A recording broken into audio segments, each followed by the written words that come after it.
there aren't really a lot of choices how to organize polities, and the outcomes are deterministic. And so the one that's calculated the most for mankind is the European multiple polities. It's the most adaptive solution invented in history.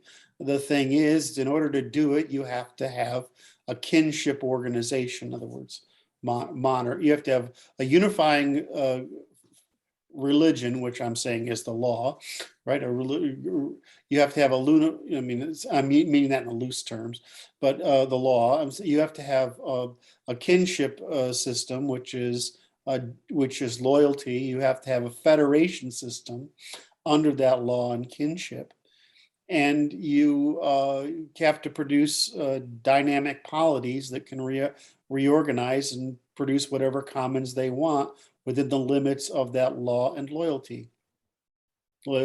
Law, family, federation, and loyalty, which is just the same thing as self-determination by self-determined means under sovereignty, reciprocity, truth, duty, and markets and everything. So in other words, it's the same natural law all the way through. It's maximization of evolutionary computation. And it within the tolerable limits of the polity. Right. And that just means that, if the Habsburgs are doing better, right, then the Habsburgs family will manage more. And if the, Hohenzollerns are doing better, right? It's like I said, if a Hohenzollern had sat on the throne after World War I, there wouldn't have been a World War II. This is the secret. We need to look at our history and realize that we had it right and the French Revolution got it wrong.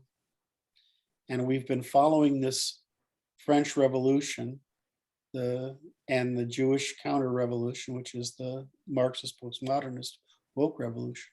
And we're being conquered yet again by the Muslim counter-revolution. So we have a choice, which is to fall like every other civilization in history by abandoning evolutionary competition, which is what Islam and Judaism do, or we can continue our dragging of mankind kicking and screaming into godhood by obeying the one law of nature and nature's God, which is maximizing potential for evolutionary computation and the use of Christian love to tolerate it, to produce the optimum condition of man at all points along the temporal curve in our journey. So, I mean, to me, it's a relatively obvious choice, but that's because I have the knowledge to realize it's an obvious choice. I mean, you can say, well, the Chinese did better at this. Well, you can't repeat the Chinese thing. It's just the American thing at scale, right, of debt expansion. But can you say that the Chinese method of positive government which is fascism, is better than ours? Well, actually, yeah. Can you say it's better than the monarchies under rule of law? No, because the monarchies had a different incentive than the fascist Chinese do. So, it's really clear that the monarchical system under rule of law with many polities, the nobility in a hierarchy with a constant natural rotation, and where the houses of government are essentially juries vetoing polity, or assenting to or vetoing polity, are better produce a professional managerial class that's superior to the politicized political class. So it's just obvious. We've run the experiment and it failed. It was just like everybody in history has always said it would fail, and for the reasons it said it would fail, because all you do is create an oligarchy that can buy its way into power. With the democracy. So what we have is a globalist oligarchy that's bought its way into power.